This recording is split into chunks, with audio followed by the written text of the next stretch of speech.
시편 49편 1절에서 20절입니다. 뭇 백성들아 이를 들으라. 세상의 거민들아 모두 귀를 기울이라. 귀천 빈부를 막론하고 다 들을지어다. 내 입은 지혜를 말하겠고 내 마음은 명철을 작은 소리로 읊조리리로다. 내가 비유에 내 귀를 기울이고 수금으로 나의 오묘한 말을 풀리로다. 죄악이 나를 따라다니며 나를 애워싸는 환난의 날을 내가 어찌 두려워하랴. 자기의 재물을 의지하고 부유함을 자랑하는 자는 아무도 자기의 형제를 구원하지 못하며 그를 위한 속전을 하나님께 바치지도 못할 것은 그들의 생명을 속량하는 값이 너무 엄청나서 영원히 마련하지 못할 것임이니라. 그가 영원히 살아서 죽음을 보지 않을 것인가. 그러나 그는 지혜 있는 자도 죽고 어리석고 무지한 자도 함께 망하며 그들의 재물은 남에게 남겨두고 떠나는 것을 보게 되리로다. 그러나 그들의 속 생각에 그들의 집은 영원히 있고 그들의 거처는 대대에 이르리라 하여 그들의 토지를 자기 이름으로 부르도다. 사람은 존귀하나 장구하지 못하며 멸망하는 짐승 같도다. 이것이 바로 어리석은 자들의 길이며 그들의 말을 기뻐하는 자들의 종말이로다. 셀라. 그들은 양같이 수월에 두기로 작정되었으니 사망이 그들의 목자일 것이라. 정직한 자들이 아침에 그들을 다스리리니 그들의 아름다움은 소멸하고 수월이 그들의 거처가 되리라. 그러나 하나님은 나를 영접하시리니 이러므로 내 영혼을 수월의 권세에서 건져내시리로다. 셀라. 사람이 치부하여 그의 집에 영광이 더할 때에 너는 두려워하지 말지어다. 그가 죽음에 가져가는 것이 없고 그의 영광이 그를 따라 내려가지 못함이로다. 그가 비록 생시에 자기를 축하하며 스스로 좋게 함으로 사람들에게 칭찬을 받을지라도 그들은 그들의 역대 조상들에게로 돌아가리니 영원히 빛을 보지 못하리로다. 존귀하나 깨닫지 못하는 사람은 멸망하는 짐승 같도다. 아멘. 시편은 내용으로 분류할 때 여러 종류로 나눠지는데요. 가장 많이 보는 것이 탄식시입니다. 간구의 내용이 들어있는 탄식시, 보통 환난의 고통의 때에 부르짖는 내용이 담겨져 있죠. 그리고 또 많은 것이 감사와 찬양시입니다. 감사시, 찬양시 이렇게 나누어 구분하기도 합니다만 감사와 찬양시, 그리고 왕의 노래, 왕의 기도인 제왕시, 과거를 회상하는 회상시, 그리고 교훈을 목적으로 하는 지혜시 등이 있습니다. 학자마다 분류하는 방식이 좀 다르고 또 어떤 시가 어디에 속하는지에 대해서도 좀 각기 의견이 나누어지는데 그건 하나의 시 안에 탄식이 들어있으면서 동시에 감사가 들어있는 경우들도 있어서 어느 것이 더 중요하냐 또 생각하는 사람마다 좀 다르죠. 그래서 그거는 탄식시에 분류하기도 하고 어떤 사람은 감사시에 넣기도 하고 그래서 좀 다르기도 합니다. 우리가 보고 있는 이 49편은 지혜시인데 지혜시는 물론 때로는 간구가 들어가기도 하고 감사가 들어가기도 하지만 주로 교훈을 담고 있습니다. 대표적인 게 1편, 2편입니다. 복 있는 자가 여호와의 말씀을 묵상한다 하는 그 1편과 그리고 2편 여호와의 아들 그리스도에 대한 예언이 담겨져 있는 것이 2편이죠. 그리고 또 119편 하나님의 말씀에 대한 예찬이 담겨져 있습니다. 이런 시들이 지혜시에 속합니다. 오늘 우리가 살피게 될 이 49편은 자기 재물을 의지하는 어떤 부자의 어리석음 그리고 그를 두려워하는 신자들에게 두려워하지 말라는 교훈을 담고 있습니다. 재물 혹은 돈에 대한 말씀은 우리를 좀 불편하게도 합니다. 부유한 사람은 과연 내가 하나님께 잘 드리고 있나 하는 생각 때문에 찔림이 있는 말씀이고 또 가난한 사람은 나는 왜 가난할까? 하나님이 내게 이런 복을 주시지 않으시나 하는 그런 생각이 그런 의문이 들어서 또 불편하기도 합니다. 하지만 이 돈에 대한 말씀도 궁극적으로는 구원에 이르는 지혜의 말씀이 들어있기 때문에 우리가 피해가지 않는 것이 유익하다고 생각이 듭니다. 1절 4절에 이 지혜자가 사람들에게 내가 말할 테니 들으라, 그러니까 집중하라고 요구하는 내용이 담겨져 있습니다. 1절 4절 다시 보시죠. 뭇 백성들아 이를 들으라. 세상의 거민들아 모두 귀를 기울이라. 귀천 빈부를 막론하고 다 들을지어다. 내 입은 지혜를 말하겠고 내 마음은 명철을 작은 소리로 읊조리리로다. 내가 비유에 내 귀를 기울이고 수금으로 나의 오묘한 말을 풀리로다. 지혜자가 청중들을 불러 자기의 말에 귀를 기울이라고 합니다. 수금을 타면서 오묘한 말을 풀어낼 터인데 거기에 귀를 기울이라고 말합니다. 그러니까 모든 사람이 들어야 할 교훈이 이 안에 담겨져 있다고 하는 거죠. 그런데 이 지혜자가 작은 소리로 읊조린다고 그렇게 말하죠. 지혜를 큰 소리로 말해야 하지 않을까 하는 생각도 듭니다. 중요한 말은 작게 말해도 귀 기울이는 자에게 들리는 법이죠. 들으려는 사람, 지혜로워지려는 사람이 이 작은 소리에 더 집중해서 귀를 기울이라고 그런 메시지를 하고 있는 것 같아요. 이 시는 고라자손의 시라고 되어 있는데 여기서 말씀하는 그 지혜자는 말씀이신 그리스도라 우리가 생각할 수 있고, 그래서 우리가 이 지혜자에게서 들을 때 그리스도께서 우리에게 말씀하신다는 그런 마음으로 들으면 됩니다. 이 지혜자이신 그리스도께서 두려움을 가지고 와서 답을 찾는 그 백성에게 하시는 말씀인데 꼭 그리스도는 상담자와 같은 역할을 하십니다. 5절과 16절에 반복해서 나오는 단어가 두려움이라는 단어인데요. 5절 말씀 보면 죄악이 나를 따라다니며 나를 애워싸는 환난의 날을 내가 어찌 두려워하랴. 그러니까 이 지혜자가 두려워한다라는 그런 표현이 아니라 온 백성들의 마음을 대변해서 두려워하지 않는다 말씀하신 거고, 16절엔 사람이 치부하여 그의 집에 영광이 더할 때에 너는 두려워하지 말지어다. 재물을 의지하고 자랑하는 자들이 경건한 하나님의 백성들의 행하는 죄악들에 대해서 두려워하지 말라, 그렇게 말을 합니다. 그래서 15절 16절에 볼 때 이 경건하게 살려는 하나님의 백성들이 느끼는 두려움, 그 두려움이 암시되어 있어요. 그들이 지혜자에게 나와 이 두려움에 대해서 어떻게 해야 될지 답을 듣고자 하는 것이죠. 그리고 이 지혜자는 거기에 대해서 두려움을 두려워하지 말라고 교훈하고 있습니다. 돈에 관해서 세상이 어떠한지 우리가 생각해 볼 수가 있는데요.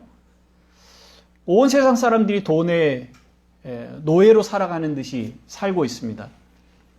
돈 얘기를 하지 않고는 우리의 삶을 얘기할 수가 없을 지경이죠. 사람들은 돈을 모으고 재산을 불리기 위해 온갖 지혜를 동원합니다. 특히 지금 시대처럼 돈에 대한 얘기를 많이 하는 때가 없는 것 같아요. 최근 뉴스에는 이 로또에 1등 당첨된 사람들이 한 10여 명 정도가 동시에 나왔는데 한 사람이 20억씩 배당을 받는답니다. 그런 얘기를 들으면 야, 이거 해야 되지 않나 하는 생각이 들죠. 직장인들의 30% 정도가 매주 복권을 산다고 합니다. 이게 800만 분의 1 정도의 800만 분의 1 이상의 확률에 당첨이 된다고 해요. 800만 분의 1이라는 건 굉장히 작은 수인데 혹시나 될까 하는 마음으로 복권을 사는 겁니다. 그냥 내가 이렇게 월급쟁이로 살아서는 이 세상 망했다, 이 원생은 망했다 하는 생각을 가지니까 뭔가 정말 이 대박이 나는 복권이 당첨되는 이런 일들이 아니면 삶에 희망이 없다고 생각을 하는 거죠. 끊임없이 돈에 집착을 합니다. 부동산 투기를 하고 물론 투자라고도 생각을 하지만 또 주식에 이 영혼까지 끌어당겨서 주식에 투자한다는 얘기가 나오는, 그래서 돈에 대해서 지금처럼 이렇게 민감했던 그런 시기가 없는 것 같습니다. 어떻게 해서라도 돈을 모으려고 애쓰는데 세금을 내지 않기 위해서 재산을 숨기는 일도 있고, 또 어떤 대통령은 자기 재산을 다 숨겨놓고 뭐 29만 원밖에 없어라고 얘기를 하는 해프닝도 우리가 알고 있죠. 회사의 이익을 위해서 안전장치를 하지 않고 하청에 하청을 줘서 그 위험에 대한 책임을 떠넘기는 것이 지금 기업들이 가지고 있는 모습이고, 어떤 사람은 농사를 짓지 않고 시골에 농토만 사놓고 농민들에게 주는 지원금을 타먹는 그런 사람들도 있습니다. 대학생들에게 혹은 대학원생들에게 주어야 하는 돈을 교수가 사용했다는 얘기들도 뉴스를 통해 듣습니다. 국가의 재정은 눈먼 돈이라고 어떻게 해서 받아내서 또 그것을 사용하는 예들을 우리 주변에서도 듣게 됩니다. 한봄으로 등록하면 이런저런 복지가 주어진답니다. 그런 얘기를 듣고 서류상 이혼하는 그런 부부들 얘기도 있습니다. 대학을 졸업하면서 사회에 나오는 초년생들이 학자금 대출 빚을 가지고 나오는데 그 수가 한 46만 명 정도가 됩니다. 해마다 좀 차이가 나는데 40만에서 50만 그 사이의 초년생들이 대출 빚을 갚기 위해서 일을 해야만 되는 상황이 놓입니다. 그러니까 가슴 뛰는 일을 찾을 시간이 없는 거죠. 어떻게 해서라도 그 학자금의 이자를 내기 위해서 어떤 일이라도 뛰어들어야 하는 겁니다. 그러다 보면 또 자기의 일들, 자기가 좋아하는 일들로 잃어버리고, 일을 하기 위해서 또 집을 월세를 장만하고, 또 그러면서 또 대출을 받고, 또 이자를 내기 위해서 또 일을 해야 되고, 빚은 많아지고, 일에 대한 부담은 커지고, 결혼을 준비하고, 또 결혼도 신혼살림도 대출을 받아서 빚으로 시작을 합니다. 대출 없이, 빚 없이는 살기 어려운 그런 사회 구조를 가지고 있습니다. 그 자체가 죄악이고 환란이 아닌가 싶습니다. 돈의 노예로, 빚의 노예로 살아가는 것이죠. 이런 세상에서 돈은 우리에게 두려움을 줍니다. 특히 부유한 사람들이 그들이 가진 돈으로 힘을 발휘하고 갑질을 할 때 노동자로 서민으로 살아가는 사람들은 돈과 그 돈을 무기로 힘을 쓰는 사람들을 두려워합니다. 그 가난 자체에 대해서 우리가 살아가고 있는 그 부담 때문에 두려울 수도 있습니다. 그러나 어떤 사람들은 그 부유한 사람들에 대한 질투와 시기심 때문에 두려움을 느낄 수도 있을 겁니다. 우리가 그들과 같이 되지 않으면 어떡할까? 나는 평생 이 가난에서 벗어나지 못하면 어떡할까? 나는 왜 저 자리에 갈 수 없을까? 하는 그런 마음들이 우리 안에 두려움으로 내재되어 있죠. 16절 말씀 보면 사람이 치부하여 그의 집에 영광이 더할 때에 너는 두려워하지 말지어다. 이렇게 말씀합니다. 어떤 사람이 부자가 되는 것, 그의 집에 영광이 더해지는 것을 너희는 두려워 말라. 근데 이 말씀을 듣기 전에는 사실 이 두려움이라는 이 단어가 잘 이렇게 와닿지 않는 표현이었어요. 과연 우리가 두려워하고 있었는가? 부자들에 대해서, 그들의 돈이 더해지는 거에 대해서 과연 두려워했었나? 그런데 이 말씀을 통해서 우리 안에 내재되어 있는, 잠재되어 있는 깊은 그 감정이 두려움이었구나. 질투와 시기 정도가 아니라 우리 안에 그들에 대한 두려움, 혹은 하나님께서 우리에게 복을 주지 않으시는 것 아닌가? 과연 우리를 사랑하지 않으시는 것 아닌가? 하나님이 돈을 주시는 것은, 부유하게 하시는 것은 복인데 왜 이 악한 이들은 복을 주시면서 왜 우리에게는 복을 주지 않으시는가? 하나님이 나를 아시는가? 나를 사랑하시는가? 하는 것에 대한 두려움. 하나님 과연 공정하신가? 공의로우신가? 그렇지 않으신 것 아닌가? 하는 두려움. 그런 두려움들이 우리 안에 충분히 담겨져 있죠. 여러분들은 어떠신가요? 여러분들은 그 하나님의 공의로움에 대한 확신을 가지고 계십니까? 여러분들이 부유하지 못하고 혹은 수고하고 애씀에도 불구하고 충분한 여유를 누리지 못하고 살아가는 삶에 대해서 하나님을 신뢰함으로 두려움이 없는 그런 삶을 살고 계십니까? 지혜자는 하나님의 백성들에게 두려워하지 말라 이렇게 말을 하고 있습니다. 두 가지 근거를 얘기를 하고 있는데요. 첫 번째 근거는 재물을 의지하는 자는 죽음을 면치 못한다 하는 것입니다. 5절 12절에는 재물을 의지하는 자의 어리석음을 보여주고 있고, 그리고 13절부터 20절은 부자에게 찾아오는 죽음에 대해서 말하고 있습니다. 다 죽음을 말하고 있는데 두 번째 연에서 훨씬 더 죽음에 대한 강조를 하죠. 5절 12절 말씀에는 이런 내용들이 있는데, 그들은 재물을 의지함으로 자기의 부유함을 자랑하는 자들입니다. 근데 그들이 어리석은 이유는 그 재물을 가지고 자기 형제를 구원하지 못합니다. 자기 형제를 구원하기 위한 값을 자기가 가지고 있는 재산을 다 털어서도 지불할 수가 없는 거예요. 뿐만 아니라 생명에 대한 값이 너무 커서 자기의 생명을 위한 값 또한 마련할 수 없습니다.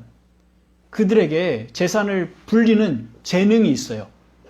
그래, 영원한 시간을 그들에게 준다 할지라도, 영원한 시간 동안의 재산을 불린다 할지라도 그 모은 재산으로 형제의 생명과 자기의 생명을 위한 값을 지불할 수 없다. 그렇게 말씀을 하고 있습니다. 그들은 재산을 남겨놓고 죽습니다. 살아있을 때는 자기의 집과 재물이 영원히 있을 거라고 생각해서 거기에 이름을 붙이기까지 하고 그것을 자랑합니다. 하지만 그들은 멸망할 때 짐승들과 똑같이 멸망할 뿐입니다.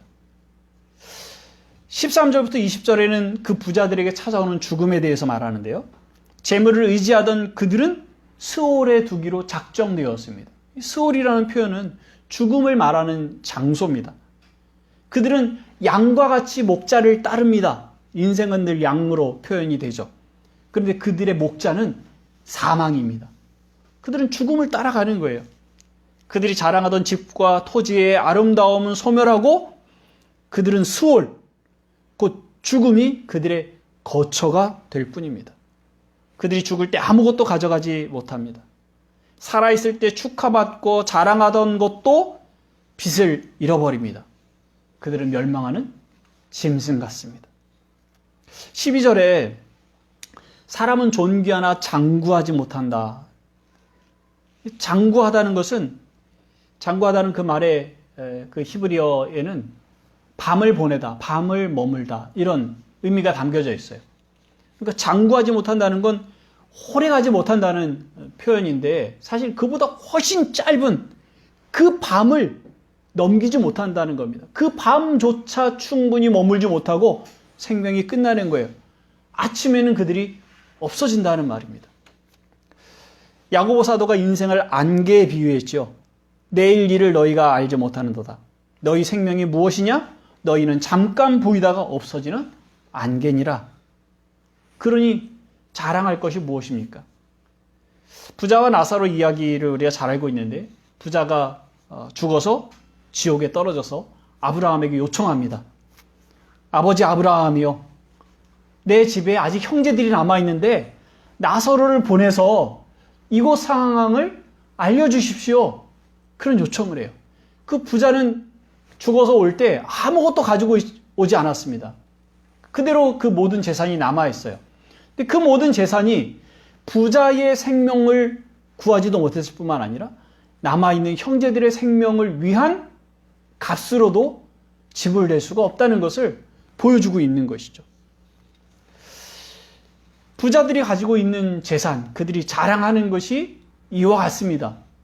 그런데 우리는 그들의 영광과 그들의 자랑과 그들의 죄악에 대해서 두려워하는 마음을 갖습니다. 그래서 이 지혜자가 이렇게 말하고 있는 겁니다. 그들의 영광을 두려워하지 마라. 그들의 죄악을 두려워하지 마라. 죽음을 맞이하는 그들의 결말을 보십시오. 아무것도 가지고 가지 못합니다. 그들이 자랑하고 의지하던 것들은 그들을 지키지 못합니다. 그들을 잊혀지고 말 것입니다.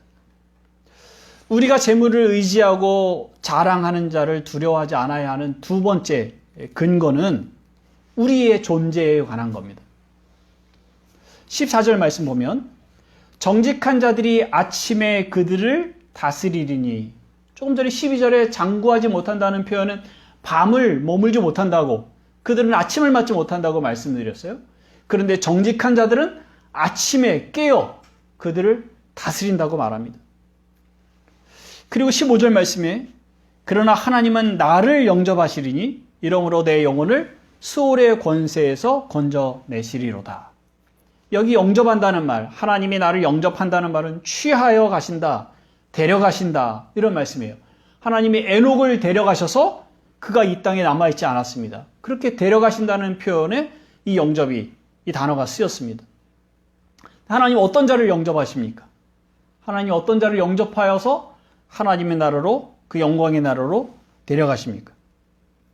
이 본문 속에서는 지혜자의 그 지혜와 명철의 말을 깨닫는 자, 그들이 영접받는 자입니다. 20절에 깨닫지 못하는 자는 멸망하는 짐승 같다고 합니다. 깨닫지 못하는 자, 지혜가 없고 명철이 없는 자, 그들은 영접받지 못하죠. 그런데 그 지혜자의 말을 듣고 지혜를 아는 자, 그리고 명철한 자, 깨닫는 자, 그들을 하나님께서 영접하실 겁니다. 참 지혜와 명철은 잠언에는 이렇게 말합니다. 여호와를 아는 것이 지혜요, 그를 경외하는 것이 명철이니라. 자기 재물을 의지하고 그 풍부함을 자랑하는 자는 자기 형제도 자기의 생명도 구속할 값을 지불하지 못합니다. 그런데 하나님을 경외하는 자, 그를 아는 자는 하나님이 영접하십니다. 왜냐하면 우리가 신약의 가치로 이야기를 한다면 그리스도가 그를 위하여 자기 자신을 내어주셨기 때문에, 그리스도가 우리의 죄의 값을 지불하셨고 우리의 생명의 값을 지불하셔서 우리가 구원에 이르게 됩니다. 골로새 1장 14절에 그 아들 안에서 우리가 속량 곧 죄의 사함을 얻었도다, 이렇게 말을 합니다. 요한복음 1장 12절에는 그 영접이라는 단어를 쓰고 있는데요.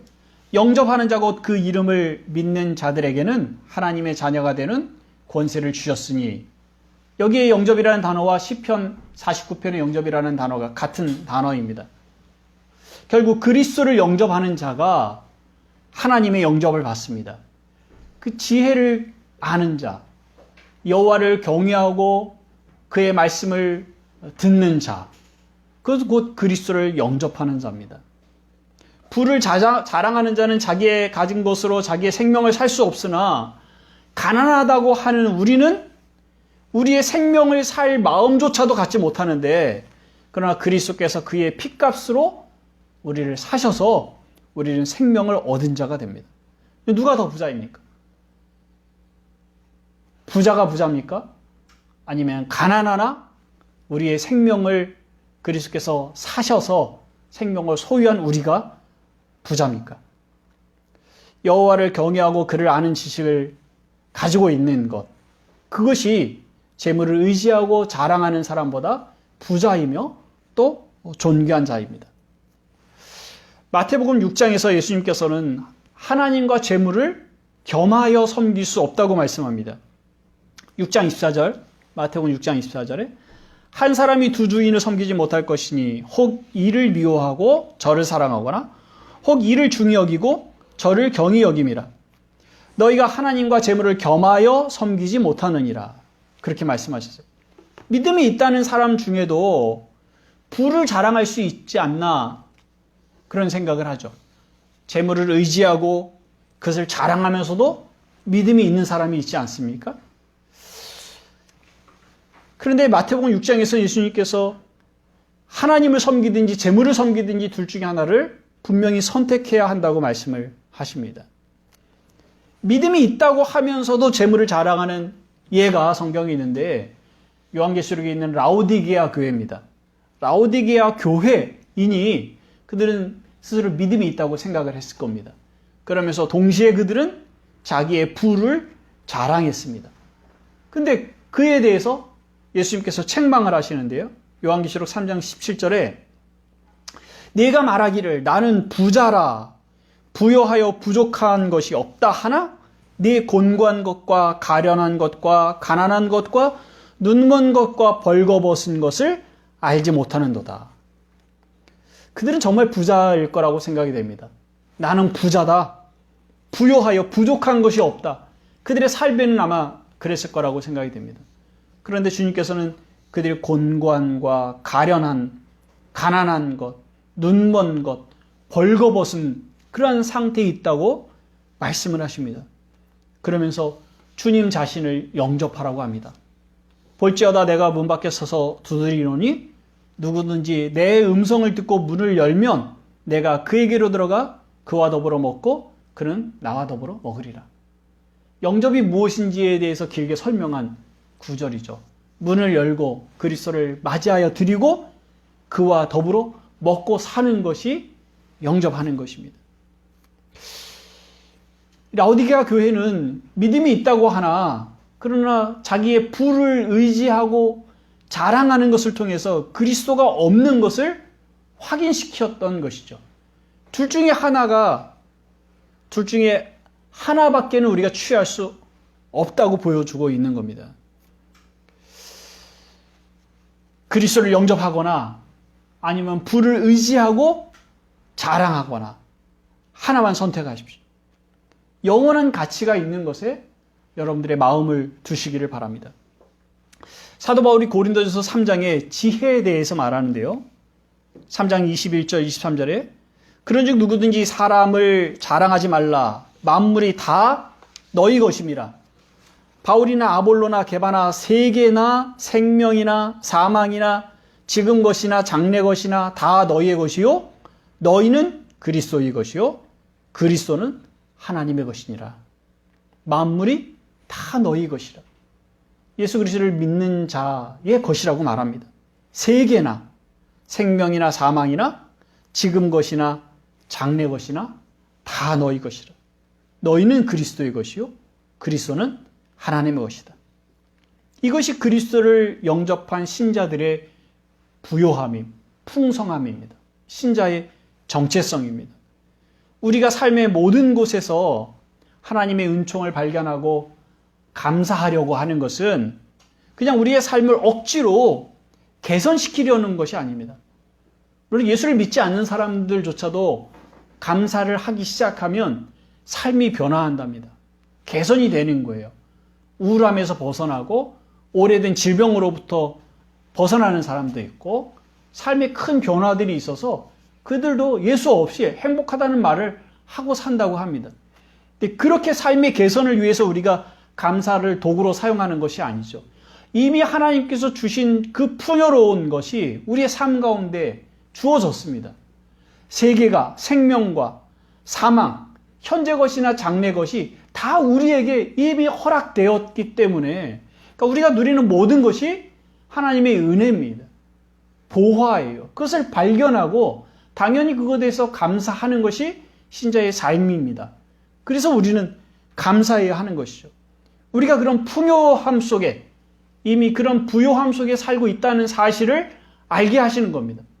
지금 여기서 잠깐 가난하고 고난의 삶을 살아가지만 그러나 눈에 보이고 우리가 겪는 것이 전부가 아니라는 것을 감사를 통해서 확인시켜주고 계시는 겁니다.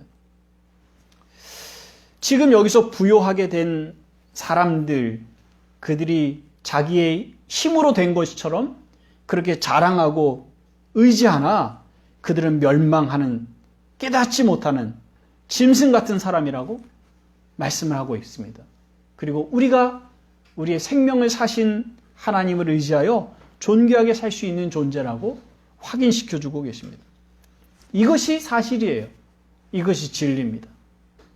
우리가 늘 듣고 배워 아는 것에서 사실 더 이상 나가지 않은 얘기들입니다. 근데 우리가 잊고 살아가는 것이죠. 자꾸 이 말씀을 확인할 필요가 있습니다. 좀 더 구체적으로 우리가 이것을 누리지 못하는 이유가 무엇인지를 좀 생각하고 그리고 구체적인 실천 사항도 좀 필요하다는 생각이 듭니다. 두 가지를 말씀드릴 수 있는데요. 한 가지는 조금 전에 말씀드린 것처럼 감사함을 넘치게 하는 겁니다. 감사함을 넘치게 하십시오. 이미 우리가 가진 것이 얼마나 많이 있는지 감사하지 않으면 발견하지 못하고 감사하지 못하면 내가 확인하지 못하고 그것을 누리고 살아가지 못합니다. 골로새서 3장 1절 5절에 이렇게 말씀합니다. 그러므로 너희가 그리스도와 함께 다시 살리심을 받았으면 위의 것을 찾으라. 거기는 그리스도께서 하나님 우편에 앉아 계시느니라. 위의 것을 생각하고 땅의 것을 생각하지 말라. 이는 너희가 죽었고 너희 생명이 그리스도와 함께 하나님 안에 감추어졌음이라. 우리의 생명이신 그리스도께서 나타나실 그때에 너희도 그와 함께 영광 중에 나타나리라. 그러므로 땅에 있는 지체를 죽이라. 곧 음란과 부정과 사욕과 악한 정욕과 탐심이니 탐심은 우상 숭배니라. 이것들로 말미암아 하나님의 진노가 임하느니라. 땅의 것을 바라보고 살아가면서 탐심을 버리겠다고 하는 것은 불가능한 일입니다. 이미 우리에게 주어진 것이 하나님의 은혜라는 것을 성경을 통해서 가르침을 받았음에도 불구하고 여전히 땅을 바라보고 살아가는 한 그는 가난하든 부여하든 탐심, 우상 숭배를 하는 것으로부터 벗어날 방법이 없는 것이죠. 그래서 이 말씀을 안다면 정말 하나님께서 모든 것을 우리에게 주셨다는 것이 주의 말씀이고 이것이 진리라고 그렇게 고백을 한다면 계속적인 연습이 필요합니다.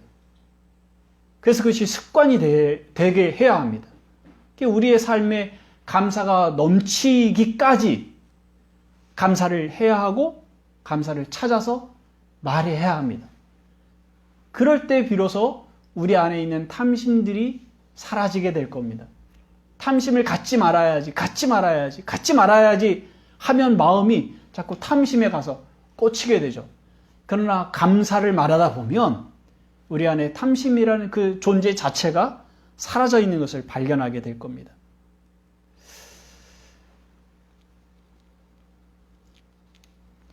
제가 이 돈과 관련된 주제라 여러 가지 자료를 찾아보는 중에 크리스찬 재정 사용에 대해서 강의하고 다니는 김의수 소장에 대한 강의를 몇 곡지 들었는데 그 김의수 소장은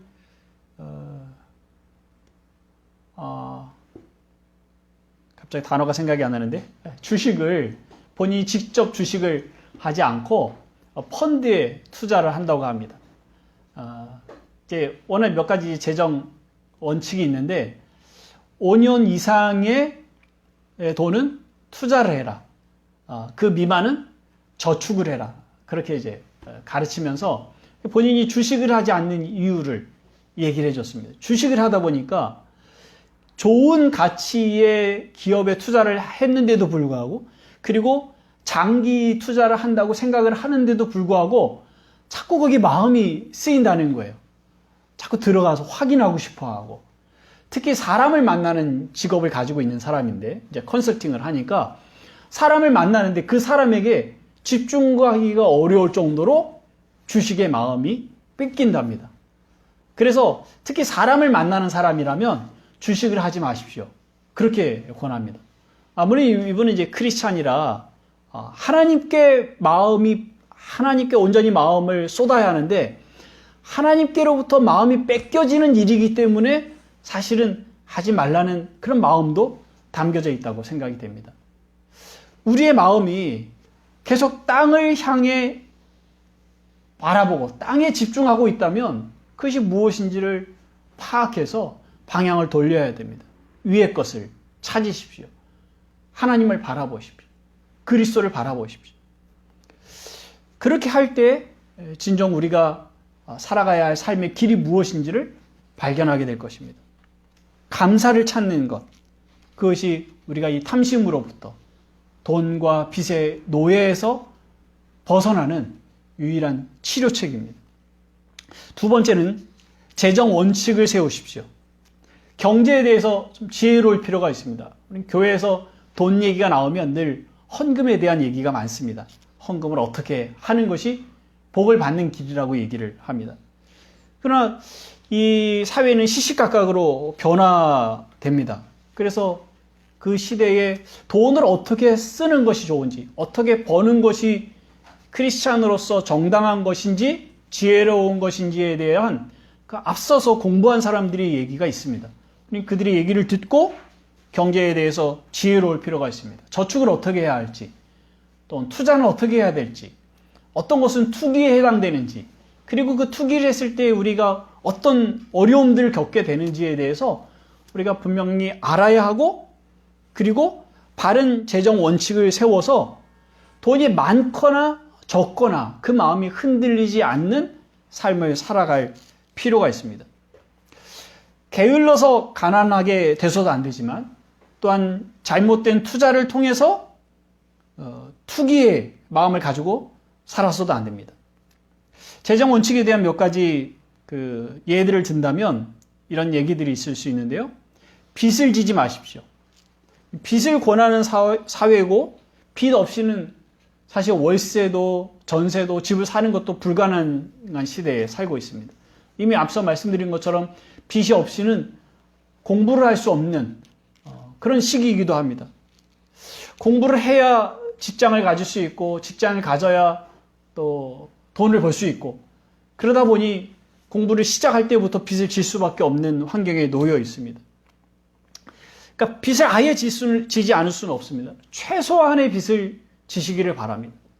그리고 할 수 있는 한 공동체가 혹은 좋은 정부가 이 빚 없는 사회가 되도록, 특히 학자금에 대한 빚이 없도록 더 싼 등록금을 제시해주는 그런 정책을 세울 수 있도록 또 관심을 갖고 또 투표를 할 필요가 있습니다.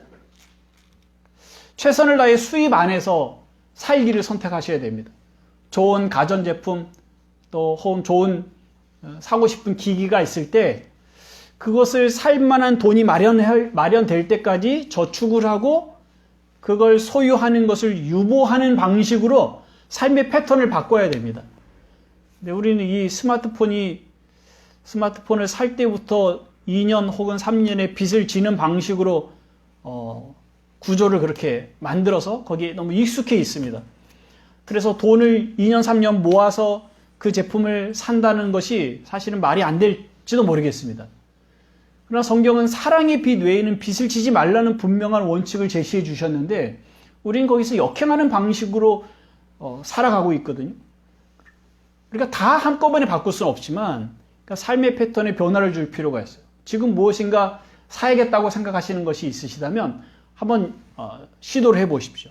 그것을 위한 통장을 하나 만들어 놓고 매달 그것을 위해 투자할 수 있는, 뭐 핸드폰이라면 뭐 4만 원에서 2만 원에서 5만 원 사이를 매달 지금 기계값을 내실 텐데 그 정도의 값을 지금 계속 투자를 해서 다음에 어떤 기기를 살 때 돈을 주고 사는 방식으로 삶의 패턴을 바꿔보는 겁니다.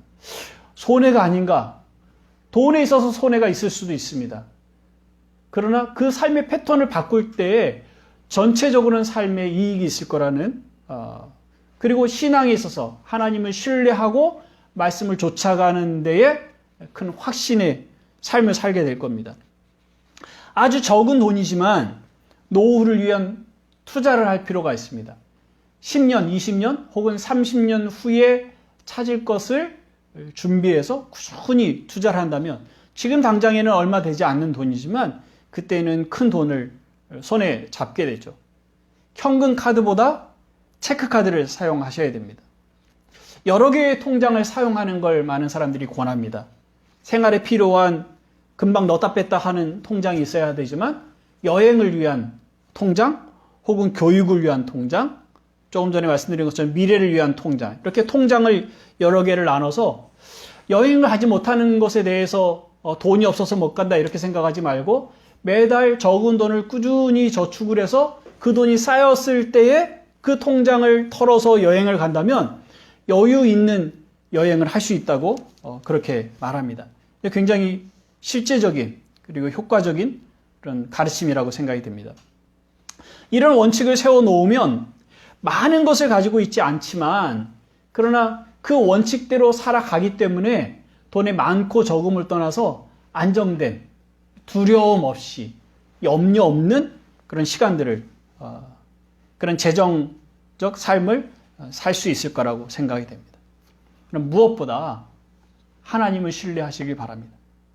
주님께서 이렇게 말씀하십니다. 너희 염려를 다 주께 맡기라. 이는 그가 너희를 돌보심이라. 하나님 우리의 아버지 되십니다. 우리를 돌보십니다. 선하십니다. 그를 의지하고 그를 신뢰하여 살아가시기를 바랍니다. 함께 기도하겠습니다. 하나님 아버지, 할 수 있는 한 많은 것을 갖고 여유 있고 넉넉하게 살았으면 좋겠습니다. 노년에 부모님을 봉양하는 데에 돈이 없어서 걱정하고 또 염려하지 않았으면 좋겠습니다. 우리 자녀들을 양육하는 데에 필요한 모든 것들을 공급해 주었으면 좋겠습니다. 우리가 살아가는 데에 언제 이사를 가야 될지 또 어디서 살아야 할지 늘 이 주거에 대해서 불안하지 않았으면 좋겠습니다. 직장에 대해서 염려하지 않았으면 좋겠습니다. 우리가 늘 불안하고 걱정된 생활 속에서 돈과 또 빚의 노예로 살아가며 또 그러다 보니까 돈에 대한 탐심을 가지고 돈을 좇는 또 돈을 섬기는 그런 지경에까지 이르게 됩니다. 우리를 구원하셨다는 것은 이 모든 이 세상의 체계로부터 빚으로부터 그 종 노릇으로부터 그 우상 숭배하는 그 정서로부터 우리를 건지셔서 하나님의 나라 백성이 되게 하신 것인데 우리는 그리스도인이 되고도 여전히 그 체계로 다시 돌아가는 그 삶의 양식 속에 살아가면서 허덕이고 있는 저희들의 모습을 봅니다. 하나님 아버지, 우리가 자유롭기를 원하고 우리가 사랑 안에서 행복하게 살아가기를 원하시는 줄 압니다. 그래서 주시는 이 말씀을 우리가 귀담아 듣고 우리가 어떤 존재인지를 확인하게 하시고 이미 주신 은혜에 대해서 감사가 넘치게 하시고 하나님을 신뢰하며 길을 걸어갈 수 있도록 은혜를 허락해 주옵소서. 아버지 하나님, 이것이 또한 한 개인에 주어진 말씀뿐만이 아니라 공동체에 주어진 말씀인데 교회가 어떻게 또 가난하고 어려운 사람들을 섬겨야 할지를 생각하게 하시고 또는 투표를 통해서 국가가 어떤 방향으로 이 재정을 사용해야 할지 또 국가 공동체 안에 있는 가난한 이들을 어떻게 돌봐야 할지를 생각하는 그 상황까지 갈 수 있도록 저희들의 생각, 저희들의 가치관 또 삶의 양식에 변화가 있도록 은혜를 허락해 주옵소서. 감사합니다. 예수 그리스도의 이름으로 기도합나이다. 아멘.